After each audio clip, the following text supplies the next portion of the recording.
বাংলাদেশের বিমানবন্দরগুলোতে যাত্রীদের তথ্য ব্যবস্থাপনায় যুক্ত হয়েছে একটি নতুন প্রযুক্তি প্রকল্প, যা পরিচালনা করছে সংযুক্ত আরব আমিরাতের রাষ্ট্রীয় মালিকানাধীন প্রতিষ্ঠান এমিরেটস টেকনোলজি সলিউশন ইটেক। লক্ষ্য যাত্রীদের নিরাপত্তা ও তথ্য যাচাই। কিন্তু এই উদ্যোগ ঘিরে এখন উঠেছে স্বার্থের সংঘাত, অনৈতিক লেনদেন ও দুর্নীতির অভিযোগ। মূল বিতর্কের কেন্দ্রে রয়েছেন ঢাকায় নিযুক্ত আমিরাতের রাষ্ট্রদূত আব্দুল্লাহ আলী আল-হামুদি। তিনি যে প্রতিষ্ঠানের মাধ্যমে এই প্রযুক্তির বাস্তবায়ন করছেন সেই আইডেন্টিমা নামের দুবাই ভিত্তিক কোম্পানির ৩৪% মালিক এবং ম্যানেজার হিসেবেও তালিকাভুক্ত। ২০২১ সালে বাংলাদেশে দায়িত্ব পালনকালে রাষ্ট্রদূত আল-হামুদি আইডেন্টিমা প্রতিষ্ঠা করে। পরের বছর বাংলাদেশ ও আমিরাতের মধ্যে চুক্তি স্বাক্ষর হয় যাত্রী তথ্য ব্যবস্থাপনার জন্য। আর সেই প্রকল্পের কাজেই পায় আইডেন্টিমা।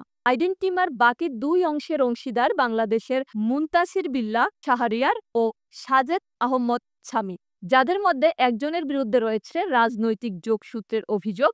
এই প্রতিষ্ঠানটির আগে কোনো আন্তর্জাতিক অভিজ্ঞতা নেই। সবচেয়ে আলোচিত বিষয় হল সফটওয়্যার ব্যবস্থাপনার অংশগ্রহণকারী প্রতিষ্ঠান সিটা বাংলাদেশে যাত্রী প্রতি $6.50 ফি দাবি করেছিলেন, যা পরে কমিয়ে $4 আনা হয়। অথচ আন্তর্জাতিক সংস্থা ICAO সর্বোচ্চ $3.50 সুপারিশ করে। আমিরাত নিজের দেশে একই সফটওয়্যারের জন্য দেয় মাত্র $1.50।